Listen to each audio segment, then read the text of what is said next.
Folks, this is ioEther and we're back with some more World of Tanks. So, as you can see, this is MrSkillerPro and his T54E1. I think this is the first T54E1 in a game I've ever done. Maybe. Anyways, should be a lot of fun. Before we actually get into it, if you like or enjoy the video, please help support the channel by hitting that like button. It really does help me out quite a bit.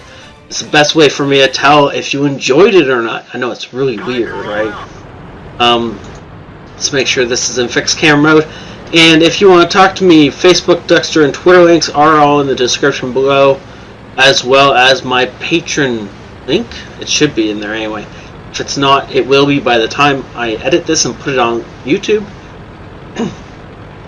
And we're going to call that done because I can't remember what else is supposed to be in my intro. So, this is obviously a tier 9 game on Sand River. It's a defense, so it's an assault battle that we're on the defensive side of. This is a kind of battle I don't see a whole lot of because I personally have assaults turned off. Not because I don't like assaults in general, because there's one or two maps that are horrendous for assaults, and this is actually one of them.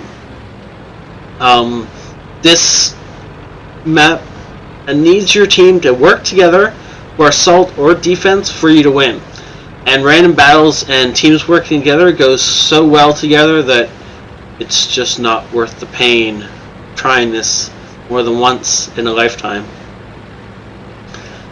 So the other thing to know is mostly this is a tier 8 game with some tier 9s and tier 7s sprinkled in.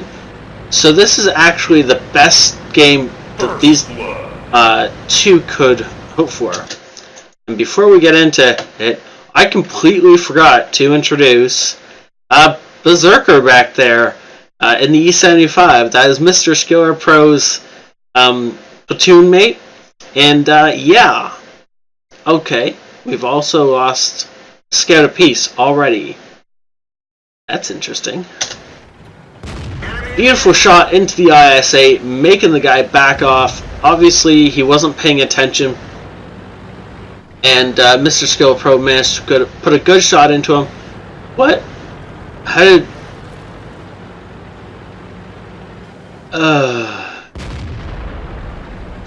So apparently, one of our scout tanks, I'm thinking it was the Bulldog, decided he needed to suicide into an IS-3, and it is less than, what, less than 2.5 minutes into the game, we've lost all our scout tanks.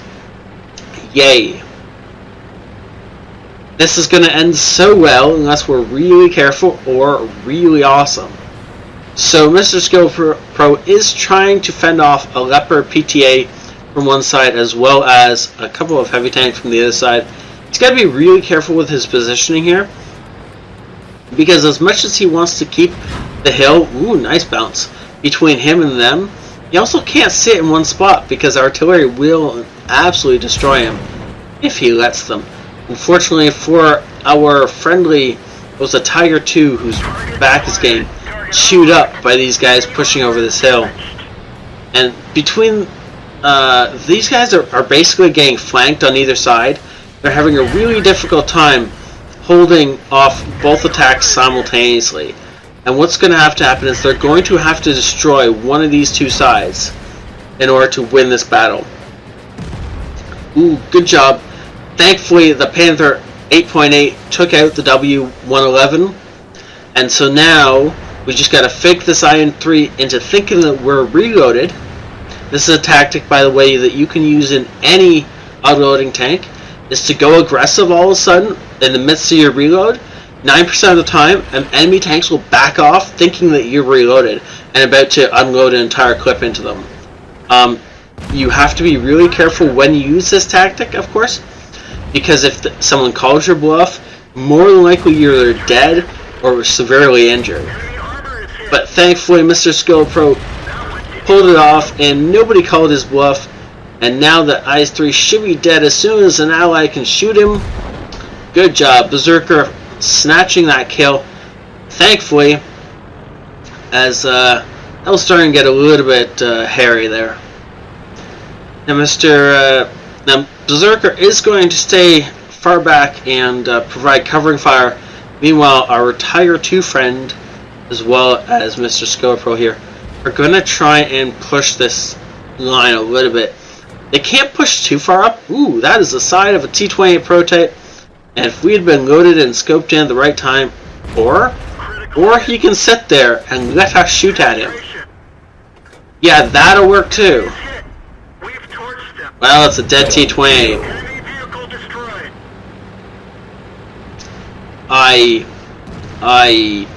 No words. Just no words. Wow. 5-minute warning. Okay, thank you for that. So this is a 5-minute warning. So again, we don't have to win this fight. Like, we don't have to destroy every enemy tank. This is an assault match. I say that just as our friendly Tiger 2 gets absolutely dominated by artillery. Anyways, we don't have to absolutely destroy this the entire enemy team in order to win this match. We just have to keep them from scoring and keep them from killing everyone for another 4 minutes and 30 seconds. If we can do that, we win the game by default. However, more and more this game looks like it's going to have to get fought out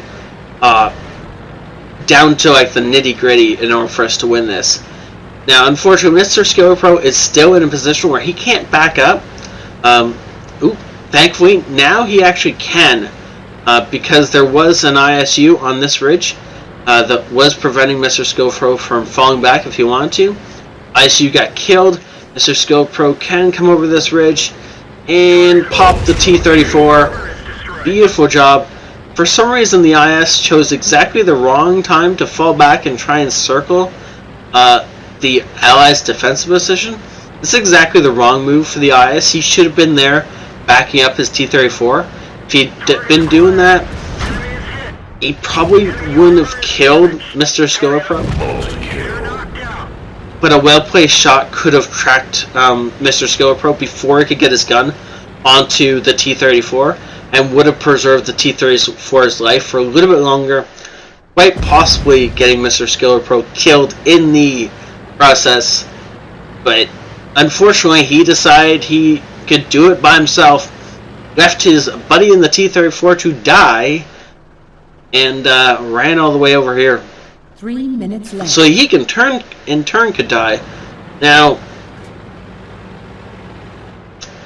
congratulating his buddy in the E75 for providing awesome support, which he did. I personally, in an auto-air, would be tempted to fire into those buildings to knock them over so I could get clear shots at Tiger 2. But I love the restraint in not doing that for two reasons. First off, the church is indestructible, which is key. And second off, you really don't know how many buildings you're going to have to fire through in order to get to Tiger 2. Thirdly, you're in an autoloader. Really do need to preserve your shots if you intend to fight for the entire game. Ooh, look at that! A free artillery! Who hasn't noticed us, so... well, he did. He noticed us at the end, but unfortunately for him, way too late. No! Our 5100 dies! Well, the Tiger 2 looks like he's going to back out from behind that church. No, he's pushed forward. It doesn't matter. Beautiful shot. Come on, just back. Thank you. That was so helpful of him. Really? He could not have been more helpful.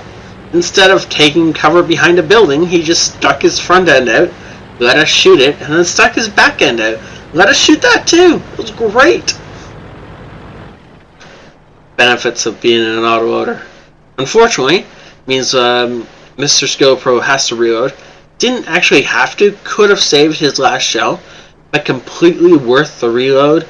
Because at some point this Leopard has to show himself if he wants to win.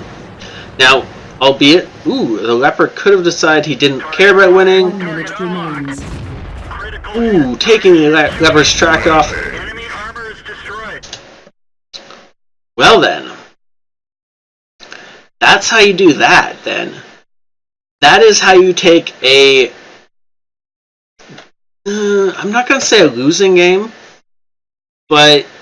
Okay, so there was 6, 7, 8, 9... Is it only 9? Felt like more than that. There was 9 people who could fire on or were pressuring this zone of the map with, what, 4 people holding them off? I don't know when this particular friendly died, but it probably was fairly early on, considering how much defense there was over there. Who was that? Oh, that must have been our IS-8, right? Somebody will tell me in the comments. Well, but anyways, our IS-8 died really early on in that game, leaving only a medium tank and a scout or a sniping heavy, along with a Tiger 2 to hold off most of the enemy team, and they did a superb job at it. By making sure to annihilate one flank, they could focus fire on the other flank and win this battle. And then, of course, sweep through and clean up the remaining enemy forces. Not that they had to win, but it just makes that win so much more sweet, right? 1900 experience without premium, without a daily double. Wow. A Mastery class ace tanker, obviously, but just the, what's that?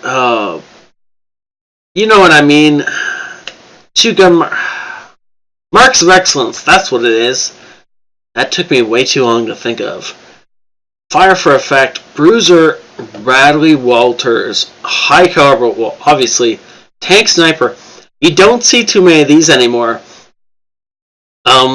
And it's really special to get one now. And of course, the Top Gunner is just superfluous, and nobody cares about that. The amount of damage he did to these tanks is just amazing. Most of these guys, he did some sort of probably track damage, but module damage in general, with the IS-3 and the 111 being the only 2 guys that he put damage into, that he didn't kill himself. He had to, one of them of course his E75 buddy killed, and then I can't remember who picked up the other one, but it doesn't really matter. That was pretty awesome. 7,000 damage done over 8 kills, and Berserker picking up 3,000 of his own damage. Those 2 there held off the entire enemy team. I'm not going to say single-handedly, because there was a Tiger 2 in the mess who didn't get as much credit as he really deserved. But these 2 were definitely the stars of that battle. 27 shots fired, 22 pens, and 26 direct hits. That means he flubbed 1 shot, and I can't even remember what shot it was. 1100 damage block by armor, not including what was absorbed by his track. That is amazing. And then, of course, he actually spotted 2 different tanks. Because, you know, all the damage and everything else he did wasn't nearly enough. This is what happens when you use a tank effectively and correctly. I don't think he fired a single gold round that entire game, walking away with 30 grand in credits in a standard non-premium game. That is amazing. This is one of those times when, again, I wish I could give premium retroactively, because this is a game that definitely deserved it. Thank you so much for watching. Have a great night. This is ioEther out. Hey folks, this is ioEther, and we're back with some more world tanks. Side scraping. How to counter a player who's side scraping. So the E100 is trying to side scrape. And you can see, let's see where. Ronick is actually firing at the engine deck of the enemy tank. And well, that makes sense because Ronick's gun is actually higher up than the enemy tank's engine deck, so he can aim down. And if he concentrates right, and if he, T57. Really? How did you miss that shot on the T57? Really? That was like a free shot. So the enemy 8-on-100 is getting really pissed that Ronick can somehow penetrate him without being, without exposing enough of his tank so that so this guy can kill Ronick. So Rock's, yeah, again, gonna shoot for the engine deck.